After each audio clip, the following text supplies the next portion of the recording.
Hello, geometry. How's it going? Let's jump in to our lesson. Thanks for tuning in. Thank you for watching. I appreciate your time. I always appreciate you viewing. Deciding to try something different here. I got the calculator on screen on the iPad, and we'll see how this works out. I might switch off, but thought it would be cool to try.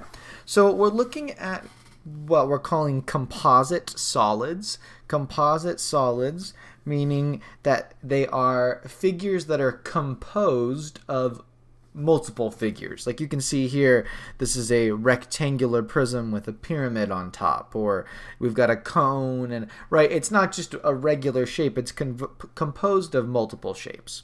So taking a look at this first one here, we have a rectangular prism. Yeah, we have this rectangular prism, this bigger one, and there's the rectangular base. But then there appears to be a cutout on the inside, right? This rectangular prism that's been cut out on the inside, okay? So this thing you could say is hollow. It's not full. So if there was no cutout, what would be the volume of this shape? We would simply do area of the base times height, and the base is the rectangle, which is 4 by 5. So the answer to that is 20, and then the height of the prism is 6. So volume equals 20 times 6, which is 120. Didn't really need a calculator for that. You know what? I'll bring that back when we actually need it. Okay. So that's 20 times 6, and we get 120. So that's the volume of the entire rectangular prism. But we have this cutout. We have this hole, right? So if it's a hole, we're going to subtract it away. We're going to subtract the hole. Okay, because we're hollowing it out. So the red rectangular prism, it's also a rectangular prism, so you need to find the area of that rectangle. Well, that inside rectangle is 4 by 3. So you get 12, and then the height is still the same 6. So the volume there is 12 times 6, which is 72. So because we're hollowing this thing out, we're removing that piece, right? We're removing that piece, and 120 times 72 is 48. Or no, 38, sorry. Right? That's why I bring the calculator, right? Oh, shoot. Oh, shoot, pausing it. I'm not really good at opening an app beside it. I don't really do that very often. I don't know if any of you multitask like that on your iPad, but I don't really. The answer, oh, I was right with 48. Gotta trust your gut, right? Gotta trust your gut. Okay. I'll bring it back in a second.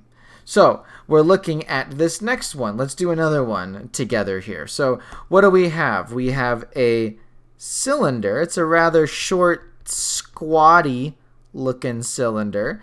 And then this cone has been stacked on top of it. So we're not putting a hole in this. We're stacking them. So we're combining them. We're going to add them together. We need to add the cone. We need to add the cone with the cylinder. Okay? We're going to add the two together. So what is our volume of a cylinder? Well, we need to find the area of that circular base. Yeah, so that circle has a radius of 5, so that's pi r squared, 25 pi, and then you multiply that by the height. What is the height of the cylinder? The height of the cylinder is 2. Sorry, not 25h, 25 pi. And that height of the cylinder is simply 2, so we get an answer of 50 pi for the cylinder. And then our cone is 1/3 base times height, because it's a cone slash pyramid. The cone slash pyramids are 1/3. So it's the same circular base. it's the same circular base. So we already know that that is 25 pi. Okay? We already know that the circular base is 25 pi. And then we multiply by the height of the cone. And you know what I'm realizing, and are you realizing it as well? The height of our cone is missing. The height of our cone is missing. We don't, my pencil, and I'm back. My pencil wasn't cooperating, but I think I got it going now. So we are missing the height, but this is a right triangle where the base is 5 and the hypotenuse is 13. So we have leg squared plus leg squared equals hypotenuse squared. So h squared plus 25 equals 169. H squared equals, when you subtract the 25, you get 144. 169 minus 25 is 144. And then you take the square root and you get 12. The square root of 144 is 12. So, okay, I figured out my height. It is 12. And I am going to multiply by 12 here. And don't forget the 1/3. 1/3 of 12 is 4. 12 divided by 3 is 4. And then 4 times 25 gives me 100 pi. So my cone is 100 pi, and my cylinder is 50 pi, giving me 150 pi as my answer. And by the way, I forgot units here. This was millimeters cubed, and this is centimeters cubed. And if we want to get a decimal there, what do we end up getting? We end up getting 150 times pi. Where is pi on this calculator? Right there. And you end up with 471.2. 471.2.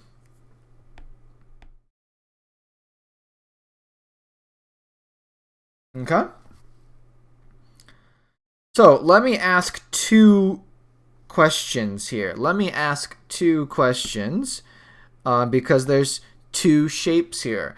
I'd like you to take a minute and find the volume of the rectangular prism that is the base here, you might say. It is the foundation of our shape. I want you to find the volume of the rectangular prism, and then I'd like you to find the volume of the pyramid. So two problems in one here. So right now in 3, 2, 1, some answers are popping up on screen because you've solved for the volume of the rectangular prism. And then some questions or some answer choices are popping up on screen for your volume of the pyramid. And so now that you've answered those, kind of glitched there for a second. I mean, you realize these problems aren't any different than what we've been doing. It's just that these composite figures means that you have to add the two together. So this is actually a square base, 8 by 8. So the area of my base is 8 by 8, and then the height is 5. And if I don't know if this makes it quicker or slows me down, but I'm doing it anyways. 8 times 8 times 5 gives me 320 is the area of the rectangular prism. And then we have the same base for our square pyramid. So you should have answered 320 for the rectangular prism, and then our square pyramid has a base that is 8 by 8 as well.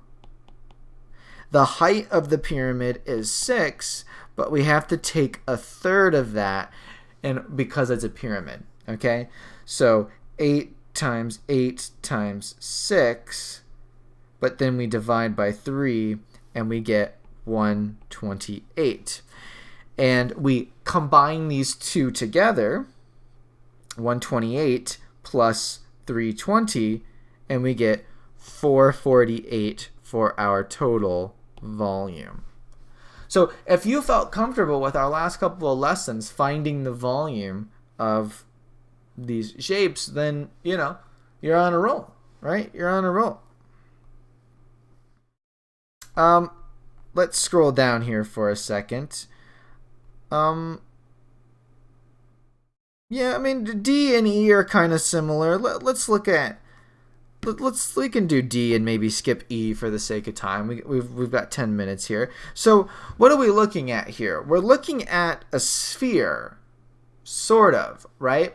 Some answers are popping up on screen right now. What am I really looking at? I'm sort of looking at a sphere, but specifically I'm looking at, some answers popped up on screen there, and I made one of your choices half a sphere.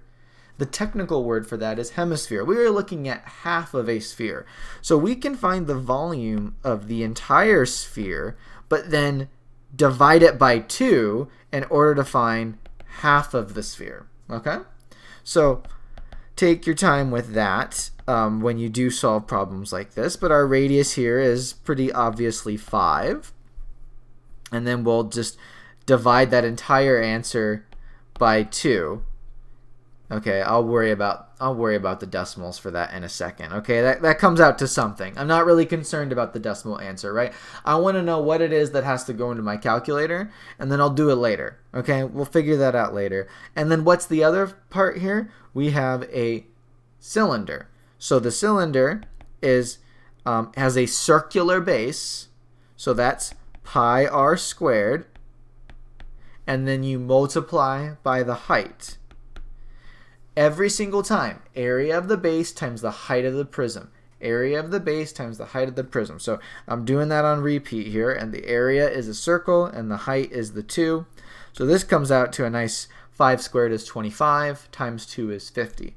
So that's 50 pi. Now, you know, for a lot of these, for most of these, I was solving them separately, right? But in the end, I just need to add the 2 together. So I'm just going to plug this into my calculator here, essentially all at once, to get my final decimal answer here, okay? So what are we looking at? We're looking at 4/3 times pi times 5 squared. That's the entire sphere divided by 2. That's the half a sphere. Plus 50, backspace,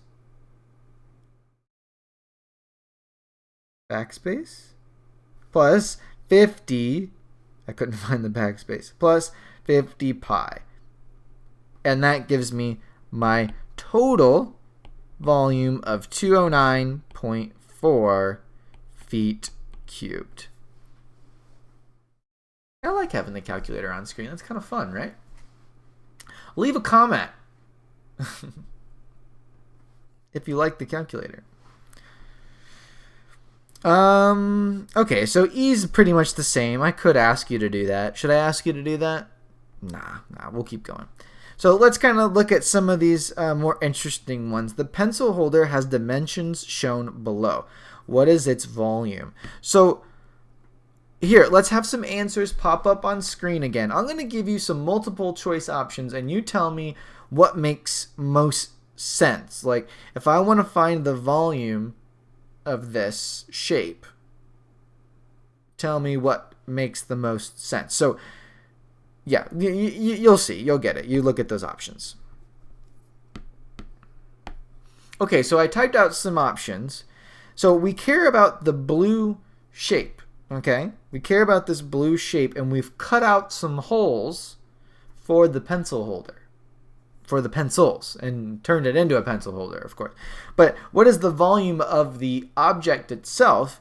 Well, you could find the answer choice that you should have chosen is, okay, find the volume of the rectangular prism, and then subtract away the volume for the 2 cylinders. Okay, and then you're left with the actual object, because we're not counting the hollowness. Okay, we're in whatever the object is. Okay, what is the volume of the object? And if there's holes in it, we're not going to count that, so we subtract it away. Anytime you see holes, you're going to be thinking subtraction. Okay, remember, like in our area problems, when it said like find the area of the shaded region, we would find the area of the big circle and subtract away the area of the small circle, so that way we would just be left with the shaded part. Okay? Same idea. So our right, can I just put you to the test here? Let's have another question here. Let's just put you to the test. Can you find that? Can you find this decimal? Take a few minutes.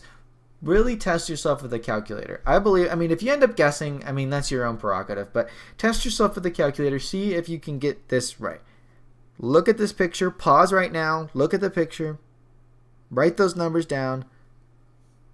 And here's some options on screen. Okay, so let's dive into it. A rectangular prism is 7.5 by 4 by 4. We have our rectangular base, length times width, and then times the height of the prism. Okay? And what is that decimal? We can go ahead and get that as a decimal, can't we? We've got 7.5 times 4 times 4 is 16. So that comes out to be 120 on the nose, which is nice. So that's 120 on the nose. And then our two cylinders. What's nice about our two cylinders is that they are identical. So when you find the volume of one, you've got the volume of the other one. Okay? So volume of the cylinders, they have a circular base, and they each have a radius of 1.5. So that's pi times 1.5 squared. Okay? And that's our base, our circular base, times the height of the prism, which is 4 still, right? The height of the cylinder, I should say. But the cylinders have the same height as the prism, okay? So there's that. And then we're subtracting, right? So this is one of them. So we're going to take 120 and subtract this twice. Whatever that is, we're going to subtract it twice. Make sense? Okay? So what does this come out to be? That'll make life a little bit easier for us. Let's write that down. 1.5 squared times 4 is, 9. No way. 9? Oh, came out to whole. So that's 9 pi. So one cylinder is 9 pi. So the prism minus one cylinder minus the other cylinder. And we get 63.5 inches cubed. Yeah? Okay. Well, okay, 18 minutes here. Beautiful. But I really like this last question. Let's look at these.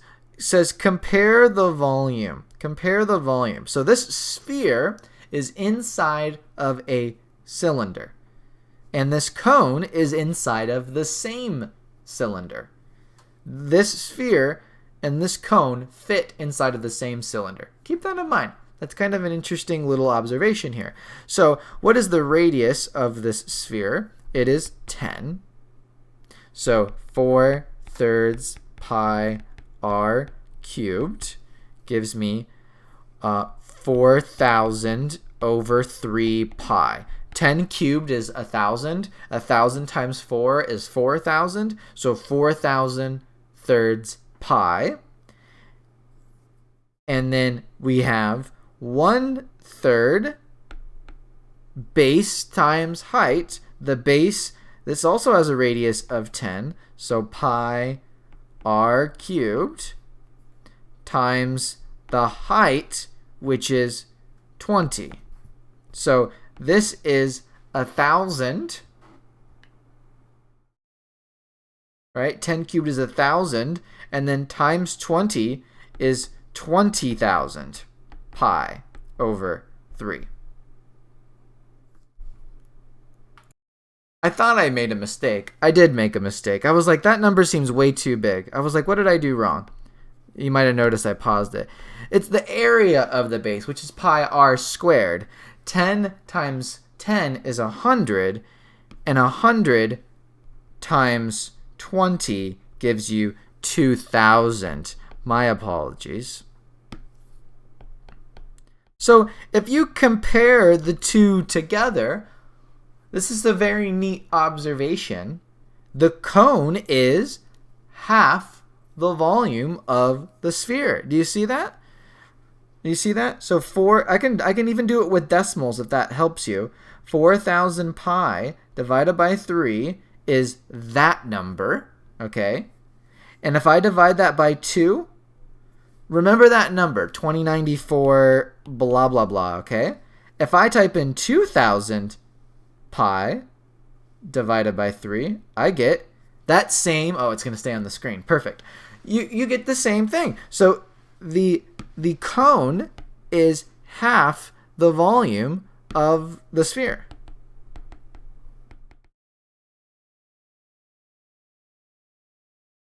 Kind of interesting observation there. So when a cone and sphere fit inside of the same container, the cone is half the size of the sphere.